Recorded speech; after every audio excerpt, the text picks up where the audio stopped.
All right, gentlemen, first and foremost, before we dive into today's podcast episode, I want to let you know that after 3 years, we're finally going to do that masterclass on how to handle the holidays. And since you're going to need at least a bit of a heads up before Thanksgiving, I'm holding that masterclass a week early this month. Instead of the fourth Wednesday of the month, which would be the day before Thanksgiving, right?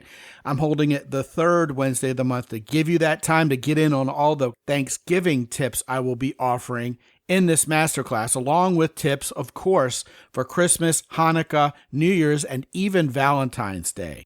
And check it out. We're going to be covering every aspect of how to handle the holidays, including some that are probably going to surprise you.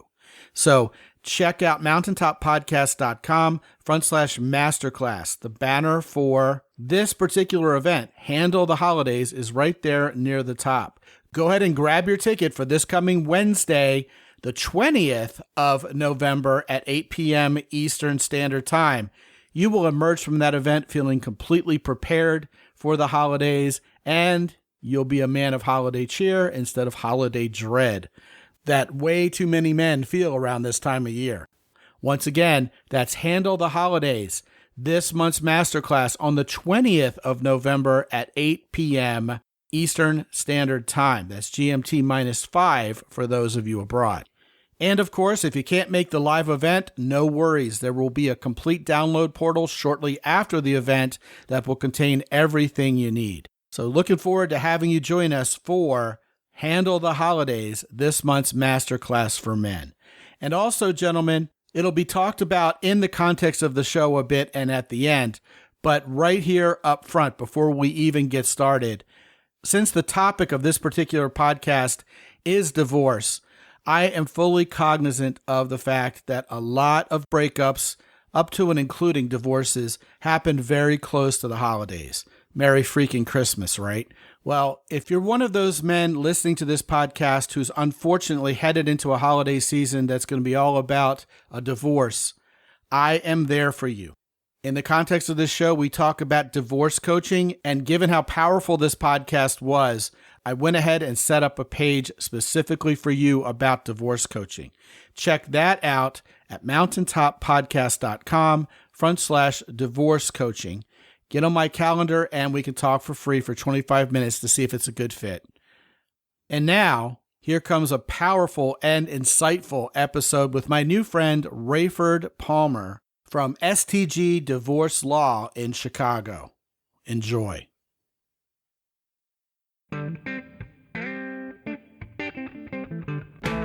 Live from the mist-enshrouded mountaintop fortress that is X&Y Communications headquarters, you're listening to the world-famous Mountaintop Podcast. And now, here's your host, Scot McKay. All right, how's it going, gentlemen? Welcome to yet another episode of the world-famous Mountaintop Podcast. I am your host from X&Y Communications, Scot McKay, and today we're going to talk about having a breakup with a woman, a significant other, and even though it might be necessary, what if it doesn't actually ruin your life and or hers in the process? Good topic, and I have the perfect guest to discuss that with. Before we dive into that, I want to remind you guys that you can go to mountaintoppodcast.com anytime. Check us out and our sponsors. Also join the Facebook group Mountaintop Summit anytime you want. Bunch of guys there waiting to hang out. We talk about all kinds of topics relative to being a better man and getting better with women. On X, on True Social, on TikTok, you can find me at Scot McKay, also YouTube at Scot McKay, at Real Scot McKay on Instagram and on Threads, although I pretty much never use Threads. With me today, like I said, is a new friend of mine. He comes from Chicagoland. He is the managing partner of STG Divorce Law and the author of a book that may have the most compelling and, dare I say, perfect title of all time. It just makes you want to grab it right off the shelf. I just want this done on getting a divorce. Rayford Palmer from Chicago and STG Divorce Law. Welcome, man. Thanks, Scott. I really appreciate being on the show. Yeah, you know, we love having real good, effective, and honest, ethical divorce lawyers on the show because so many guys, end up marrying the wrong woman, or a decent relationship goes south over the years to the point where it's irreconcilable, and they hire a lawyer and they're not sure who they're really up against. Are they really, are they really up against the woman who's soon to be their ex on the other side of the room, or really are they having to fend off the lawyers who are basically coming for their entire net worth in the process? Sure. So you've written this book, I Just Want This Done. What compelled you to write this book? As if we really need to ask, but I want to hear it in your words. So, Scott, this book really came out of a frustration I had that there was a lack of good information out there telling people the inside scoop on what goes on in divorce court and the key do's and don'ts and the mindset that I've developed over 20 years of representing people, high net worth individuals, professionals, business owners in divorce cases. This is the wisdom gained from all those years in the trenches and then my previous experience in commercial and business practice, bringing that to bear on the divorce practice to try to give people the inside track, because I find myself telling my clients time and again stories, analogies, do's and don'ts, things that became obvious to me that were very important to my clients. And I wanted to explain the whys and wherefores, and there were no resources to give people. This wasn't nuts and bolts stuff that you can just find in a Google search. This was all of the things you learn as a divorce lawyer over a long period of time. How long have you been a divorce lawyer? 23 years. Wow. That's probably longer than most of the marriages you're assisting in the dissolution of, right? Yes, that's probably accurate. All right. So the title of this particular podcast, Breakup Damage Control. Now, Sure. Even the word breakup kind of implies damage by default, doesn't it? It absolutely does. Yeah, I mean, you're gaining closure or something really cute. When it comes to a divorce, that kind of terminology just doesn't cut it. This is a breakup. Something is being rent asunder. It's this relationship. And so how do you control the damage when something's being broken up? What are your first words of advice to a guy when it seems like a divorce is imminent? So it's important to let your head rule, not your heart, and that's going to be difficult. So being logical and methodical and being a planner and gathering the right team around you, including coach, lawyer, and that is going to be essential to keeping your wits about you and getting through the process as efficiently as you can. So what would you say are the warning signs that this relationship is not going to be fixed by going to yet another marriage counselor and it's time to lawyer up? That's a great question, because my second book is about deciding when it's time to get divorced or whether you should stay married. And that's called I Just Want to Know, and I'm still working on that, but it's supposed to come out by the holidays. And it's all about discerning whether it's time to get divorced or stay married, and with all steps included and no steps skipped. It's the book I wish I had in 2014 when I was struggling with the decision to get divorced. And the question you had was great, which is, when do you know it's time to throw in the towel and you're in marriage counseling? People have a pretty good sense of when things aren't working. If you're saying the same things over and over again in counseling and there's no progress, you don't feel like there's any breakthrough, your soon-to-be or your spouse is saying the same things and not budging, this is a sign that the counseling is not going to help, and that you've become the classic immovable objects, or one or both of you has. And understanding that's happening is important to then say, okay, now we need to move to the next phase of deciding how to get divorced in an orderly manner and minimize the damage to both of us and our kids. Yeah, I would add a couple things to that from my own personal experience. First of all, if someone is no longer in our reality because of mental illness, it's hard to negotiate any kind of armistice between the two of you. True. And also when someone just says they're done and they refuse to work on this anymore. I remember one time I was told that during a one-on-one session by a marriage counselor, look, this isn't even your decision to make anymore. She wants out, and until she doesn't want out, we're stuck in the mud. There's nowhere to go. Yes. That was hard to hear, but it was the truth. And, as guys, we want to fix everything. We want to think we got this handled. We can negotiate with her. We can talk to her. Even after the breakup happens and guys come to me, Rafe, thinking they're going to get this woman back, their faulty logic, and it is faulty, is that if I could just talk to her, I could convince her to come back. When this is far beyond anything logical, and it's gone way even beyond emotional, and she's just gone. She's trying to disconnect, and the guy's trying to reel her in with some sort of thought process. Bad idea, right? Right. It's not a business problem that you can solve or a tactical problem to solve. You're absolutely right. In my experience doing this all these years, once that mojo is broken, it's virtually impossible to put it back together because it's emotions we're talking about. It's not necessarily logical. So you're right. With mental illness and things like that, that's really a different ball of wax. Sure. That's just illogical. Yeah. But once somebody's telling you they're done, listen to them. It's usually absolutely the case. And trying to talk them out of it, virtually impossible. Out of all the divorces I've done in all this time, I've seen 2 reconciliations. That's hundreds and hundreds of cases. That's hundreds of cases over all these years, and 2 reconciliations. That shows you the probability is low once somebody says it's over. Wow, that's just amazing. It's the truth. It's the truth. I mean, obviously this is anecdotal, but there is something significant about even taking the steps to go to a marriage counselor and then taking the step to contact a divorce lawyer. Once things have progressed to that point, it takes so much emotional energy to get there that getting back from that is so difficult. It is a tiny minority of people that can recover from something like that. When one of the 2 people has gone that far, very difficult to salvage. Yeah, but to be fair, you have hundreds of anecdotes from which to choose. So It may be anecdotal, but this is what you do for a living, and you've seen it hundreds of times.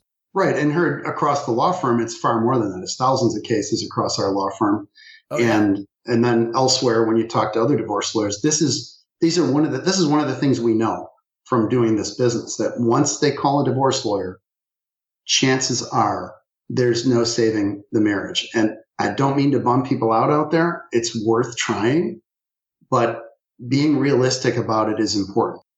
Well, I'll tell you, not to disagree with you, but to perhaps shine a ray of hope on this. My divorce lawyer, 20 years ago now, was married to the same man twice.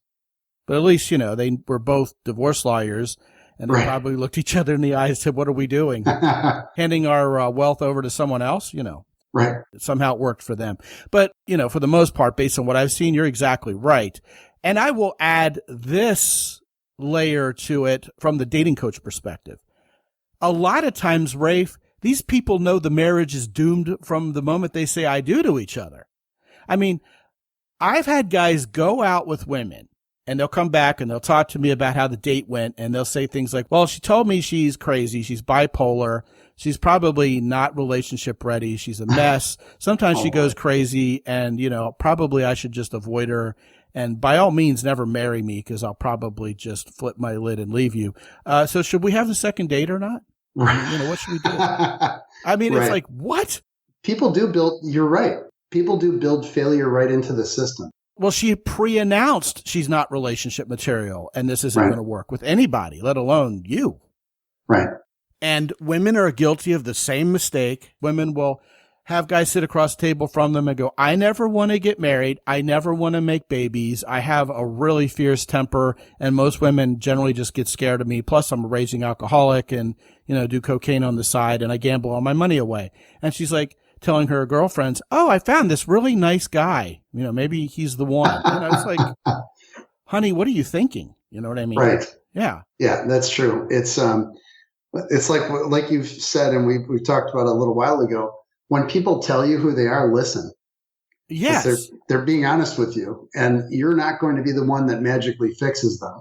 Hey, that's valid even when we're in a voting cycle, let alone when we're in a dating cycle. I mean, no matter who they are, even if you're a hiring manager and you're interviewing people for a job, it's amazing how they'll tell you exactly who they are and why you shouldn't hire them, and they're usually right. That's absolutely right. And then emotionally, right. And when the tough thing is, emotionally, we want things to work. So we sort of can have a construct in our mind about how this is going to work and it's going to be okay. And we sort of override these warning signs and say, well, it's all going to be good and it'll work out, and, to our detriment, whether it's marriage or, like you said, these other relationships, because we want it so badly that we don't look at these facts that are right in front of us. Well, something that goes along with that, and this is a really cynical yet true aspect of dating and relationships, almost always across the board. Whoever wants the relationship least is the one in total control. Oh, that's true. I agree 100%. Yeah, if you desperately want to reconcile with your honey and they're desperately dying to leave and take half the net worth with them, well, that's not an even playing field. Right. Absolutely correct. Yeah. That brings up another point. A lot of times I talk to guys who are going through the throes of a breakup like this, and they've decided they'd rather mediate than litigate. And here's what I've noticed about that. Although on paper, that sounds like it's going to be a lot easier, a lot less emotionally painful. Usually the one who's pushing to mediate is the one who wants the relationship more, right? And then the one who agrees to the mediation uses that to drag out the process, get more mad money as a pre-divorce settlement from a guy who's probably got some wealth. And it ends up going worse and ends up being more painful than if they just would have freaking litigated it. Am I wrong or am I onto something there? So I would say yes, and it can be genuine. So that what you say is correct. My observations are purely anecdotal as well. I have nothing that's a peer-reviewed study to back this, but I would say there's at least 12.5 cases where I've talked to the guy and they're mediating, and I have yet to see where mediation is making this less complicated instead of more complicated. That's where I'm coming from here. Yeah, that's fair. So my book is, one of the things it is an intro to alternative dispute resolution. And I preach the gospel of the advantages of collaborative practice, mediation, arbitration as an alternative to litigation, but it does take the right set of circumstances and the right people. So yes, the mediation process can be abused. It can also be an excellent tool to help resolve a case or issues inside a case. And I've seen the process abused, and some of it depends on the parties, obviously. Some of it depends on the lawyers involved. In Cook County, in Chicago, for example, a court process all the way through trial can take 3 to 5 years. And mediation is probably worth a shot under those circumstances. And it can be done right. It can also be abused. So what you said is true. I have seen success stories with it. One might argue that those people were predisposed for success anyway, like they would have settled at some point anyhow, or, within a reasonable time. And that's probably a valid point to make. But I am a fan of alternative dispute resolution as a time, money, and emotional saving process in the right circumstances. Well, if both parties are in line with the title of your book and they just want this done, quote unquote, then it probably makes sense. It's just that someone wants to make this really, really painful, and they want to go out as harshly as possible and just make this other party pay. That's when it gets ugly, isn't it? It does. And those people are usually sorely mistaken.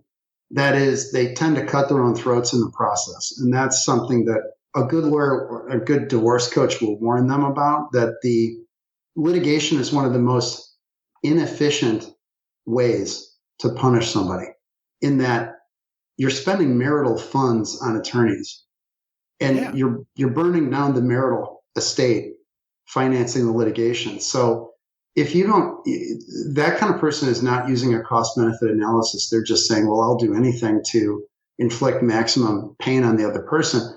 The irony of that is they're burning the marital estate in the process. And at the end of the thing, the attorneys have made a bunch of money, and the party that thinks they're somehow winning this way ends up getting a lot less at the bottom line because it's all been spent in the meantime. And I've seen cases with extreme results. Oh, yeah. Where marital assets were burned to the ground, both in just spending by the parties or by one of the two, excessive spending on junk, clothes, and all kinds of nonsense, and paying temporary maintenance to a wife who spends it away, not realizing that money comes from a limited pool.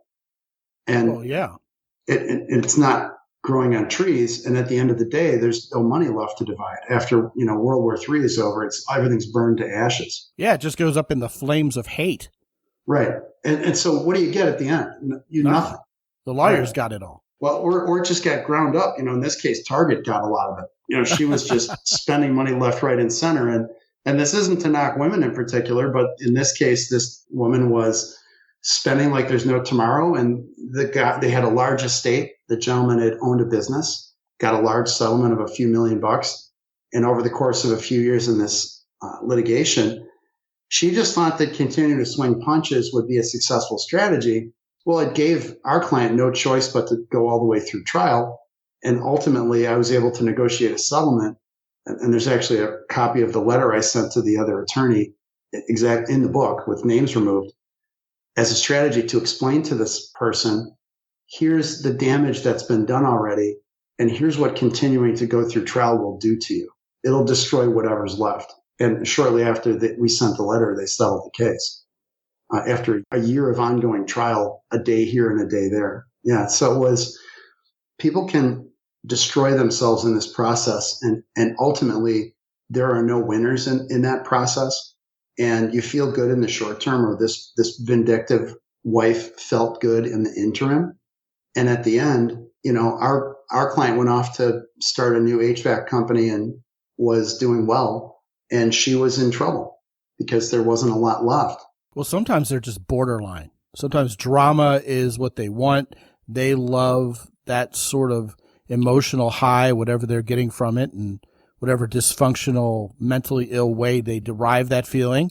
And, sometimes people think anything prosperous must die. And a lot of times that's what led to the ultimate divorce anyway. And I've seen people take advantage of that, not just the wife or the husband, but the lawyers as well.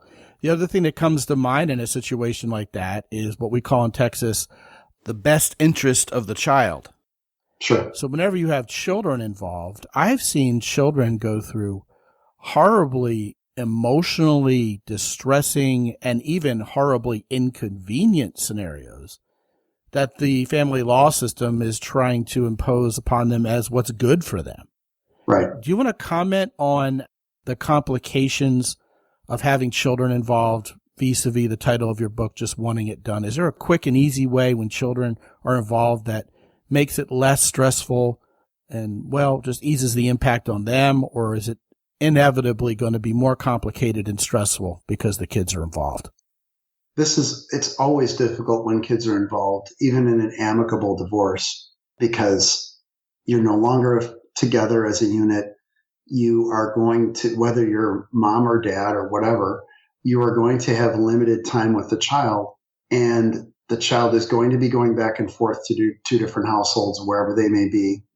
It's going to be hard for the kids and hard for the parents. There's really no avoiding that. And the kids are going to be hurt by the process. Even a good, I'm putting good in air quotes, even a good divorce is going to hurt the kids and hurt the parents because they're not going to be with their kids all the time. And it will change their relationship. Anything that the parents can do to make the process smoother and not put the kids in the middle is huge, to make it as best as possible to get to the other side sooner. And time doesn't make it better. The divorce cases don't age like fine wines. And if you have an 18-month-old or a 2-year-old, stop kidding yourself. They know exactly what's going on. You're absolutely right. Kids read their parents.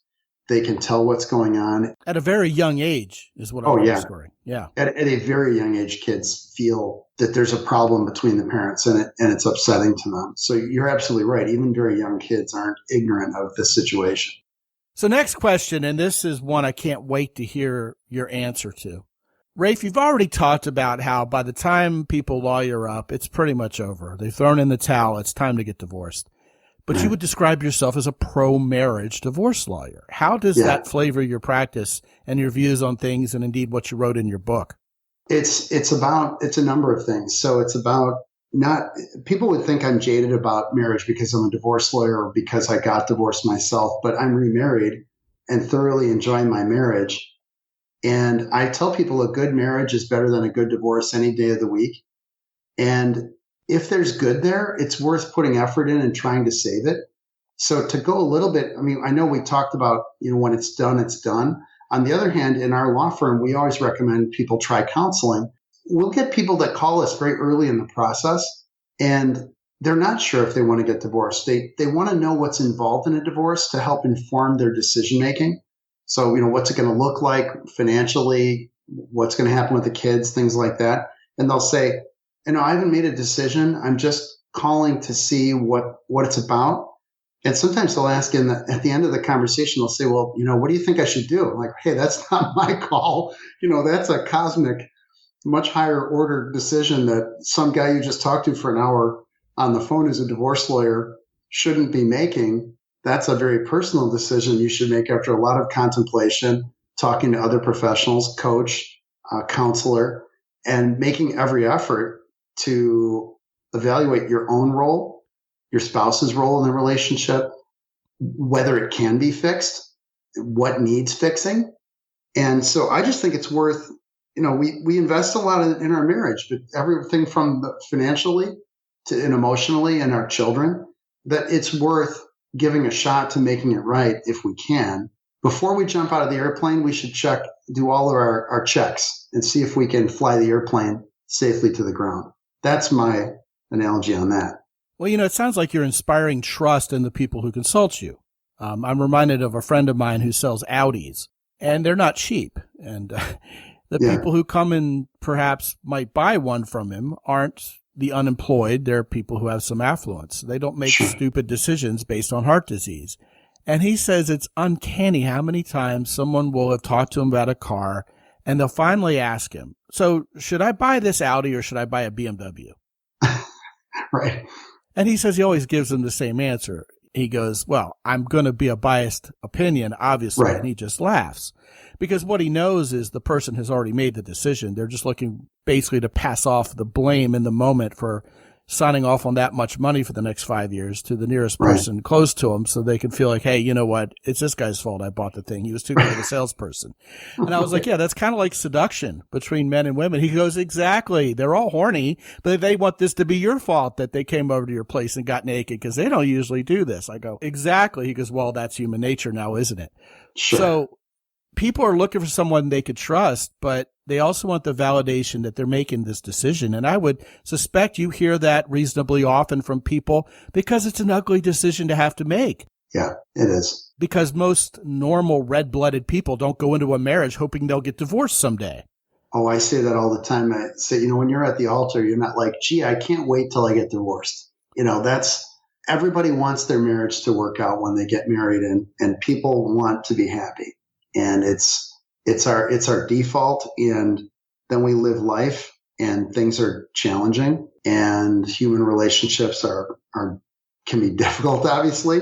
And if it doesn't go well, we struggle. And there's no good user manual for this stuff, which is why coaches like you are so valuable and counselors are valuable, people with professional training and life experience to help shed light on this for people and talk to them about their options and help hold a mirror up to them so they understand their decision-making process. Yeah, it's critical. You bring up a good point, and I wanted to mention this before, but since you brought it up again, you talk about getting a divorce coach, and I have acted in that capacity for dozens of men over the years. I consider it to be, at times, an integral part of my practice as a dating relationship coach. Sure. And it's necessary because it's a very deeply emotional time where we as guys, and even the women we're divorcing, aren't really going to act like ourselves sometimes. Right. And it's nice to have another unbiased person to talk to you truthfully, to bounce ideas off of, who is different than the person you're paying the legal fees to. I appreciate you acknowledging that. Yeah, that's absolutely right. And I talk about being, very cognizant if you're getting in a divorce situation or thinking about it, about who your circle of advisors is. So it's, your family is going to be your cheerleaders generally. So they're not going to be objective. Your buddies aren't going to be objective. On anything in life. Yeah, and they shouldn't be. They're on your team, and that's their role. That's okay. But you're right. Having another opinion, another unbiased opinion with that person's unique perspective is tremendously valuable when you're struggling with this stuff. And the divorce lawyer has one set of objectives and a set of expertise and experience, And the divorce coach comes from a different angle and a different background. And I found coaches to be tremendously valuable in the divorce process, both in collaborative mediation or in litigated, court cases, because the thing that you're saying is so true. And that is one thing I've said is that 90% of the stuff that bothers us in a divorce is the 90% lawyers can't do anything about. And, we fix, we do nuts and bolts stuff, divide property, deal with custody and visitation, deal with alimony. But most of what bothers guys in divorce is emotional, communication related. It's all that stuff that comes with it that a court order won't fix. And that's where coaching is so valuable. And, the lawyer's not the right tool for that. That's not what the lawyers are trained to deal with. Yeah, I think that's very well spoken. That is exactly how it tends to go when a guy hires me for that specific purpose. I had a very rough divorce. I also have a lovely wife, and our relationship, like yours with your wife nowadays, is wonderful. We're walking the talk. We're living the dream. Yep. Both after having gone through respective evil, horrible divorces against evil, insane people. Yeah. And that brings to mind the simple fact that also like us, you see the flotsam and jetsam of failed relationships all day long. And it would have been easy for you to go, man, I'm just going to become cynical. I'm going to become one of these men going their own way. And I never want to see a live woman who can fog a mirror anywhere near my life ever again, But, you're more resilient than that, and you're more optimistic and generous than that. And you're not a victim like we weren't. And I think that True. That mindset is all important, and not only on the part of our partner in litigation, but on the part of the coach we hire. And of course, I get guys who come to me who are in a pretty rough mental place. They're upset. They're angry. They need someone to vent to. They can't go acting like that with people close to them because they won't, read that correctly. Right. And I've seen lots of divorces over the years. Sure. And I've coached a lot of guys through a lot of situations. So in many ways, I've seen it all, and that informs my ability to be a good, solid coach for those guys. But you hit the nail on the head, Rafe. I mean, a lot of guys are like, what do I do? Have I even hired the right lawyer? What should I expect? And I can't give them legal advice, but they don't want me to give them the legal advice. They already have somebody doing that for them. They want to know how to navigate the humanity of the situation. Absolutely. When to get back after what should I do, what should I not do socially. And so I just think it's an incredible insight that you're offering here, that not only does a guy need to lawyer up once the divorce is imminent, but he needs to get a good coach too. Now, obviously I'm a biased opinion, but sure. Right. Well, it's been my experience, and I'm unbiased from that perspective because I've seen it in real life work so well for clients. And I have a whole chapter devoted to coaches in the book and what their role is, what they are, what they aren't, and why it's a good thing. And I didn't know about them until I started doing collaborative in 2007. And I saw them as such effective members of the team in these cases, really helping with breaking through the emotional barriers. Things like there's infidelity. The coaches would help the parties kind of work through that so that we could even have a meeting, to talk about settlement, because the wife was so angry about an affair that the coaches would air that stuff out. And then we could actually make progress, because a lot of the things stopping progress in divorce cases is that 90%. It's the emotional stuff that, like you mentioned earlier on, what can make these cases really bad is somebody, emotionally stuck or dragging their feet or intentionally using the process to beat up the other person. And the coach can help the person see that and point out to them, this isn't effective and you're going to be upset in the end. That's where I think the coaches can really accomplish a lot of breakthroughs in these cases. And lawyers just don't really have the time or the training to address all that stuff. That's not what you do for a living. No. And we're trained in strategy and tactics in the legal world, and we'll pick up this stuff anecdotally over time. But clients will ask those early on. Before I knew about coaching, a client would say, well, my wife said this and that and said this bad stuff to the kids. What do I do? And let's assume it was something that I couldn't file a motion. I couldn't get the court to do something. It didn't rise to that level. So I would say something that I would tell them, like, well, I can tell you some common sense stuff my dad used to tell me when I was a kid, like, just ignore it. It'll be okay, but I'm going to charge you this hourly rate to give you like common sense advice when you could pay a professional probably substantially less to get advice based on a lot of training and education that will be better for you. And, it's like, you can hear it from me, but you're better off talking to a pro who does this all the time and has all that background. You mentioned when there's been infidelity or someone's been done wrong in this relationship.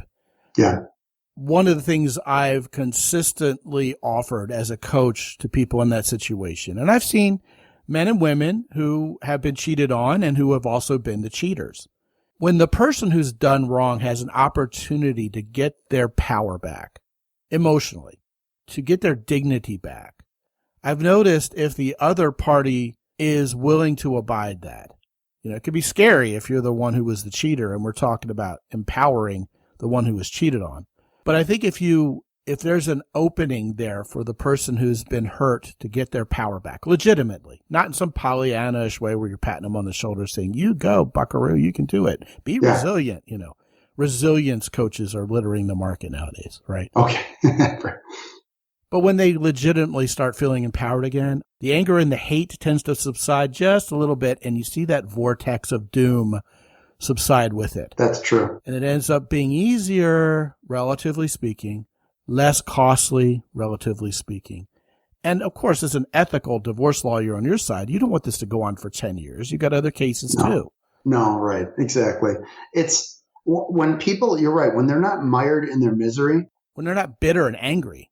Right. And they realize that, and I've had this conversation more than once with a potential client when they're the person that's stung either by an affair or just that the other person pulled the trigger first. The other person said, I want to leave you. And the person talking to me wants to stay married, or they believe they do. Yeah. And, you ask the question, well, do you really want to stay married to somebody who has just told you they don't love you or who treats you this badly? And that's sort of like, hey, that's a wake up call. It is. You don't deserve to be treated like that.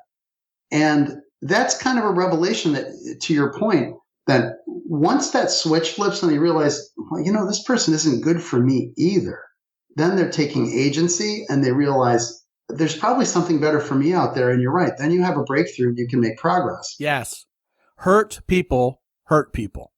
Yeah, that's as long as the person you're divorcing remains hurt, they're going to make this as ugly as possible all the way till the elevator slams to the bottom floor. Right. Which is one of the reasons why I always say, when you're on the other side of that, refusing to engage and taking the high road is so important in not perpetuating the cycle of violence in these cases. And it's not easy. I know it isn't easy, but if you can continue to maintain high road and being cool, you will do better in the long run, in the aggregate. But I want to be careful to add to that. That's not the other party's job to instill in the one being broken up with. I mean, the last thing my soon-to-be ex-wife would want to hear from me is, you're beautiful and smart and someone's going to love you. Stop being a victim. I don't mean That's that. For someone else to impart to them. That's absolutely right. I don't mean that. I just mean... Yeah, I knew you did, but I wanted to be clear. That's a great point. I'm meaning, don't make it worse. It's like with Exactly. with doctors. Like with doctors, they say first do no harm. Exactly. It's like we've already got the injury. Let's take care to not make it worse. And the other person's going to be hurt and angry, and they might be trying to make it worse. Try your best to not engage. Yeah, sometimes that's really difficult because you're just as frustrated as your hurt and angry ex you cheated on is. So you're sitting there trying to mediate through this thing, and you're on the other side of the table rolling your eyes and going, oh, God, now we're never going to get out of here because there she goes again. Right. And what you've done is just thrown a match on kerosene. You're going to be there 3 times as long now because you opened your big mouth. That sort of thing. It's like letting people vent, and just like sometimes in a collaborative setting or in mediation or whatever, sometimes it's just so important for people to feel heard. Even if they've said it 3 times, sometimes they want people to bear witness and they want to say it in the room with the other lawyers around. You did X, Y, Z to me and it hurts me. And your client might think, I've heard this 20 times, but sometimes it's really important to that other person to say, you hurt me and here's how. And I'll be preparing my client to say, just keep your mouth shut and nod and say you're sorry and leave it at that. You don't have to grovel or anything, but sometimes just acknowledging that in the room where there are other people there, especially like the lawyers or whatever, sometimes that is like a moment where there's an epiphany or a sort of a burying of the grievances. And I've seen that happen a couple times when there was an affair in a situation like that where the one party said, well, my wife's never admitted it, or I know she did it, I caught her, but she's never apologized. And I talked to my client and I said, let's sit in this conference room over here and I just want you to apologize to him. And she's like, why? I said, because he needs closure and he needs you to admit it. Well, I think what you're saying is extremely profound, because I think in our youth and immaturity, sometimes we can't restrain ourselves from lashing out and making things worse. Right. And that immature lack of restraint ends up costing us thousands and thousands of extra dollars in litigation, right, because we just ignited her passion against us even more hotly and brightly by opening our damn mouth instead of having the maturity to shut up and nod your head and perhaps even condescend to apologize. Right. And sometimes the best action is doing nothing, whether it's litigation or like you said, sitting there at the table and just listening. And I've told people before, you don't have to believe it. Like, you don't have to agree that you're a bad person or whatever. You just have to listen. And that's enough. People just want to be heard. And meanwhile, the guy's going, I'm not going to be disrespected like this at the table, getting all macho when he's just going to have to open up his wallet because he wasn't willing to sit there and take it. It's a no-win situation. Just let it ride. Just get it over with, let it ride, and you'll get out with more of your rear end attached to you. If you take, yes, which is instead important. Of having most of it chewed off. Yeah. Yeah. Right. So it's like, do you want to be right or do you want to be happy? It's this big picture stuff is what it is. It is. Not in the moment stuff. Yeah. Right. And applying that concept all the way through, whether it's divorce or even relationships, is important. Well, anybody who ever read the Albert Camus book, The Stranger, in high school about existentialism and living in the moment knows where it got the main character in that book. It got him on death row. It's like the old Johnny Cash song. He's in Folsom Prison for killing a man just to watch him die. That's what famously happens in that classic book highlighting existentialism by Albert Camus. That's what happens. Yeah. And I think sometimes if we let ourselves lash out across the table in front of an angry soon-to-be ex, we're not exercising a whole lot of wisdom, and it's going to cost us down the road. Right. We're just going to go. Yeah. We're going to go right back into another cycle because that becomes a self-fulfilling prophecy for the other person. Yes. And she just says, see, he's the bad guy that I told you he was. And we go around again. Terrible stuff. But this conversation, on the other hand, has been wonderful stuff. Rayford Palmer, will you come back and join us again when your new book comes out? It would be my pleasure and a privilege. Thank you very much, Scott. I would love it. Yeah, because I love how you talk about this very, very touchy subject with such grace and with a heart. And I think that's going to catch a lot of the listeners off guard. I think that's exactly what we need to hear from someone so close to the family law system. And I think it's great that you came on today, talked about what your book's about, and gave these guys some kind of frame of reference. And, gentlemen, whether you're going through a divorce or not, I hope and trust that this was valuable to you, just if for no other reason than because it gives you some window on how relationships can go south, and maybe perhaps keeping them from getting to this very deeply bad place to begin with. And not to be underestimated was that bit in this conversation about women announcing who they are to you early on. Yeah, right. Bad decisions to begin with. His name is Rayford Palmer. He's from STG Divorce Law up in Chicago. He's the author of the best-selling divorce book on Amazon, I Just Want This Done. Great book, great title. I have it at the top of my Amazon influencer queue right now if you're listening to this particular show within a few days of its release. So you can grab a copy of it there at mountaintoppodcast.com/Amazon, of course. Also, when you go to mountaintoppodcast.com/Rafe, RAIF, you will go to stglawfirm.com. Rafe, what will they find there? They'll find all the information about the law firm and how to reach us if they're in the Chicagoland area and are looking for a consultation related to divorce. Also, the book website has a lot of information about me and how to reach us on our social media. The law firm website is great for that too, for all our socials. And then I'm just easy to find on the internet. If you search my name, Rayford Palmer, very easy to find. I'm at Rayford Palmer on X, at Rayford Palmer on Instagram. So real easy to locate out there. On TikTok, at Rayford Palmer also. So look forward to engaging with your listeners and love speaking with you, Scott. Thanks very much for the privilege. Yeah, man, likewise. It's good to get to know you. And gentlemen, if you are in the market for a family law firm and you are about to lawyer up, first of all, I want to talk to you for the reasons we talked about in this show. I can most likely be of assistance to you in that process. And as well, obviously, I think you probably found your lawyer, who is Rayford Palmer, our guest today. Once again, Ray, thank you so much for joining us today. I appreciate you, man.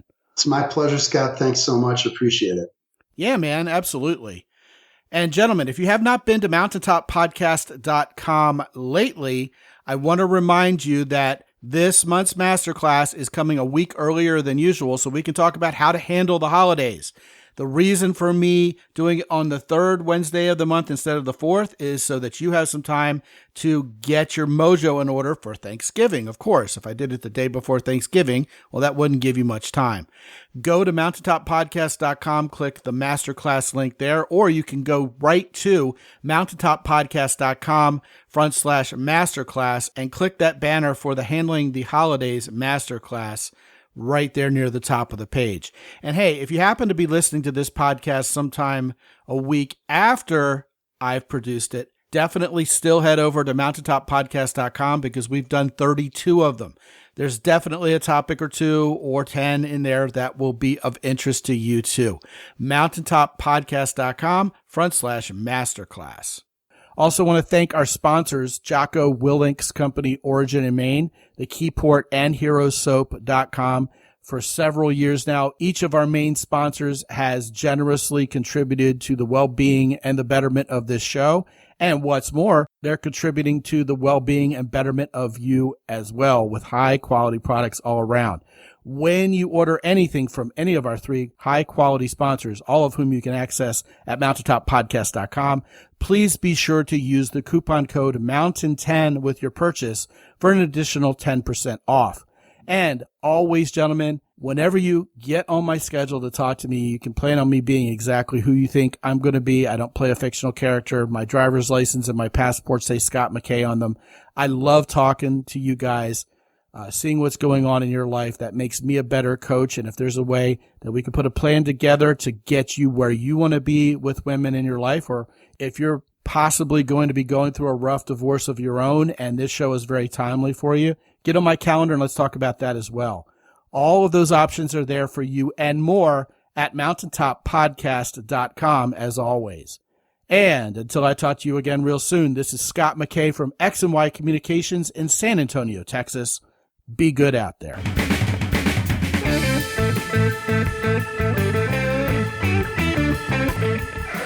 The Mountaintop Podcast is produced by X&Y Communications. All rights reserved worldwide. Be sure to visit www.mountaintoppodcast.com for show notes. And while you're there, sign up for the free X&Y Communications newsletter for men. This is Ed Roy Odom speaking for the Mountaintop Podcast.